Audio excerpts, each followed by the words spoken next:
अस्सलाम वालेकुम जी, welcome to our YouTube channel Pini Rockies. आपका दोस्त उमैद आपके साथ। जी हाँ दोस्तों, पाकिस्तान वर्सेस पहला टेस्ट मैच। जी हाँ, टेस्ट क्रिकेट के अंदर पाकिस्तान के बॉलर्स के स्पीड जो है वो शायद कसम खाई है उन्होंने कि भाई हमने 140 का हिंसा जो है ना वो क्रॉस नहीं करना। भाई हमारे पास 160 प्लस के बॉलर थे, 160 प्लस के।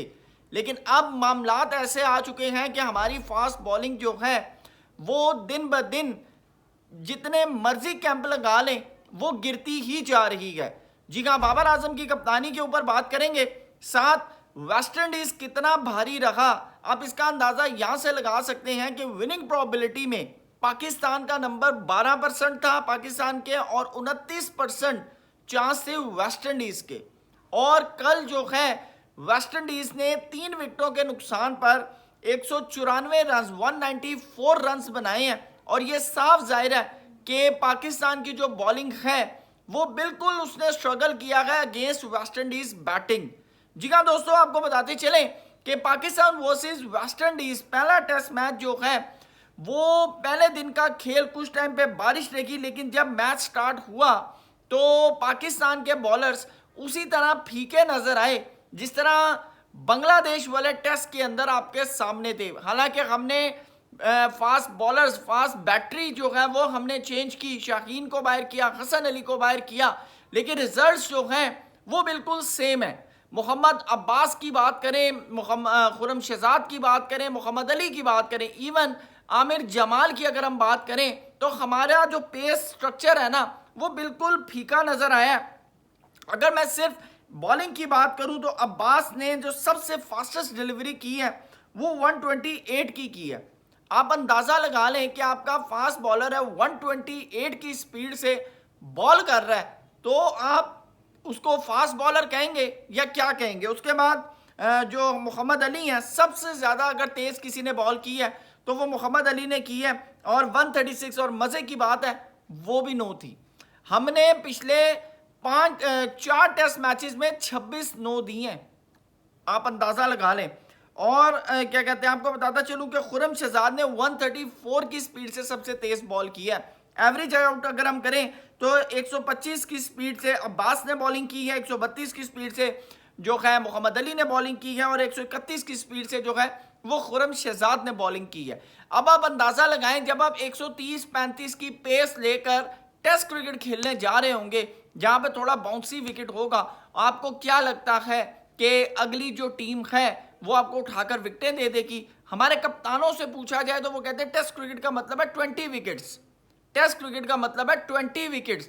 और आप अंदाजा लगा लें, मुझे अब इस बात का यकीन होना शुरू हो गया कि वो जो आकिब भाई ने कहा था ना कि हम अगर एक टेस्ट मैच जीत जाए ना तो हम समझेंगे हम कामयाब हो गए। यानी कि उनको पता था कि हमारे पास जो पेसर बैटरी है, हमारे पास जो फास्ट बॉलर्स हैं, उनके क्या करतूत हैं, ये मैं आपको क्लियर बताऊं। दूसरी तरफ अगर हम बात करें तो आपको बताएं कि साउथ शकील जो हैं वो रवाना हो चुके हैं। मंडे को जो है उन्होंने जाना है वेस्ट इंडीज़ में, पाकिस्तान के स्क्वाड को ज्वाइन करेंगे। बहुत सी खबरें आ रही हैं कि अब्दुल्ला शफीक जो कि इस वक्त भी गुयाना के अंदर मौजूद है, वो भी हो सकता है कि पाकिस्तान टीम को जो है वो ज्वाइन करें। आयन बिशप, जी हाँ, आयन बिशप की अगर हम बात करें तो उन्होंने बाबर आजम की कप्तानी की जो है वो काफ़ी तारीफ की। उन्होंने कहा very good captaincy from Babar Azam so far, Babar is captaining brilliant today, his decision making as a captain has been excellent. यानी कि बतौर कप्तान जो है उनके सारे खाने जो हैं वो उन्होंने कहा है कि पूरे हैं और अच्छी कप्तानी की है बाबर आजम ने। देखें, जब आप फास्ट बॉलर्स लेकर जा रहे हैं, मैंने आपको कहा है, बहुत से लोग ये बात कर रहे हैं कि वेस्ट इंडीज़ के अंदर 4 फास्ट बॉलर्स खिलाने की आपको क्या ज़रूरत थी। भाई हम ये जो 7-3-8-3 का जो हमने कहानी पढ़ी हुई थी ना, इससे मेरे ख्याल से निकले हैं तो अच्छी बात है। और दूसरी चीज़ है, थोड़ा चेंज भी इसलिए कि शायद रिजल्ट सेम हो। अब अगर आपके फास्ट बॉलर्स 145 को टच नहीं कर रहे तो इसके अंदर कप्तान क्या कर सकता है। यही मसला शान मसूद के साथ था कि शान मसूद की कप्तानी ठीक थी, लेकिन बात यह कि जब आपके बॉलर्स की टांगों में सा नहीं है, आपके बॉलर्स उस तरह स्पीड नहीं निकाल रहे, तो शान मसूद क्या धक्के मार मार के बॉलिंग करवाएगा।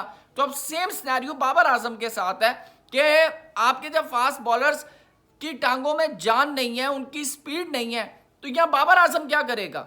अब बहुत से लोग बाबर आजम को जो है वो रगड़ेंगे बहरहाल आपको बताते चलें कि चंद्र पॉल जो है उन्होंने 21 रन बनाए हैं। आमिर जमाल ने पहले ओवर के अंदर इनकी विकेट ली। मैं वहाँ पर थोड़ा शॉकिंग हुआ, मैंने कहा यार लगता है आमिर जमाल का जो है वो जादू चल जाएगा, लेकिन बस एक विकेट ही सामने आई। ब्रेंडन किंग की विकेट मोहम्मद अब्बास ने ली। केविन खोज 83 रन्स के साथ क्रीज पर मौजूद है, बल्कि आमिर जेंगो जो है आपको बताता चलूं कि इनकी विकेट जो है रिव्यू के ऊपर निकली है, LBW। और उसके बाद शायद होप जो है वो इनके साथ क्रीज में है। पाकिस्तानी अगर बॉलर्स की आप बात करें तो मोहम्मद अब्बास ने 2.3 की इकॉनमी से 19 ओवर किए हैं, 2 विकेट्स भी लिए हैं। खुरम शहजाद ने 14 ओवर के 2.28 की इकॉनमी से। मोहम्मद अली 1.75 की इकॉनमी 12 ओवर किए हैं। अली उस्मान 12 ओवर किए हैं 2.83 की इकॉनमी से। और आमिर जमाल ने 10 ओवर किए 5.4 की इकॉनमी से और एक विकेट भी ली है।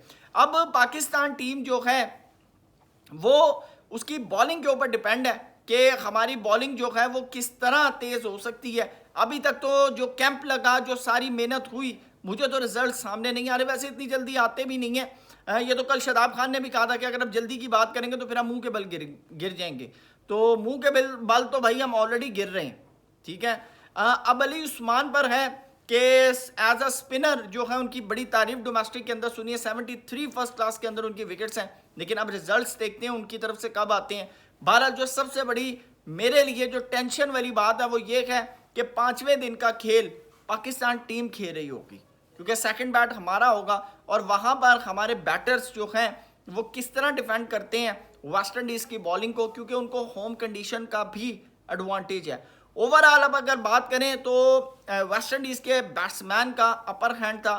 पाकिस्तान की बॉलर्स ने स्ट्रगल किया है और अच्छा खासा स्ट्रगल किया है। ये मैं आपको बता दूं कि जब आपके पास इतनी बड़ी पेसर बैटरी हो और 130, 133, 134 की स्पीड से आप जब बॉलिंग कर रहे हो और आपके रिजल्ट्स आपके हक में आएंगे, तो भाई ऐसा नहीं होता। दूसरी तरफ आपको बताते चलें कि शाहीन शाह अफरीदी का भी लंका प्रीमियर लीग के अंदर मसले मसाइल हो चुके हैं। उनको एज ए इम्पैक्ट प्लेयर कहकर उनको प्लेइंग 11 के अंदर ही निकलाया, जिसके ऊपर वो काफ़ी गुस्सा हुए। उन्होंने इवन के वहाँ से निकलने की कोशिश की, पाकिस्तान क्रिकेट बोर्ड को बताया। देखिए यही होता है जब आपके ऊपर डाउनफॉल आता है ना, जब आपके ऊपर डाउनफॉल आता है तो आपको एज ए रिप्लेसमेंट खिलाया जाता है। आप यही चीज़ें, ये वो चीज़ें हैं जो मेरे ख्याल से हमारे प्लेयर्स को आने वाले टाइम में भुगतनी पड़ेंगी। आप जब यूं करके हाथ उठाते थे ना तो उस वक्त आपकी स्पीड 140 प्लस थी। अब जब आपकी स्पीड आ गई है ना 130, 132, 128, तो भाई फिर आपको लोग डील भी उसी तरह करेंगे। ये मैं आपको क्लियर बताऊं। आप अगर मोहम्मद आमिर के साथ थोड़ा सा कंपैरिजन करते हैं ना तो मोहम्मद आमिर यहाँ से बॉल करते हैं। आपका सबसे बड़ा रीज़न ये था कि आपके फर्स्ट ओवर के अंदर आपकी बॉल स्विंग होता था, ठीक है। आप विकेट ही नहीं ले पा रहे, आपकी बॉल की स्पीड ही नहीं है, तो लोग फिर आपको स्क्वाड में शामिल तो करेंगे, फिर बेंच पर बैठाएंगे। फिर आपको गुस्सा होने की ज़रूरत नहीं है। ये मैं आपको बता दूं, ये सब चीज़ें क्यों आ रही हैं, क्योंकि आपकी परफॉर्मेंस नीचे जा रही है। और जब परफॉर्मेंस नीचे जाती है ना दोस्त, तो फिर आपको कोई याद नहीं रखता। ये मैं आपको बता दूं, माजी में बहुत से बॉलर आए हैं और चले गए हैं, दोबारा किसी ने मुड़कर उनका नाम नहीं लिया। नाम किन के याद हैं?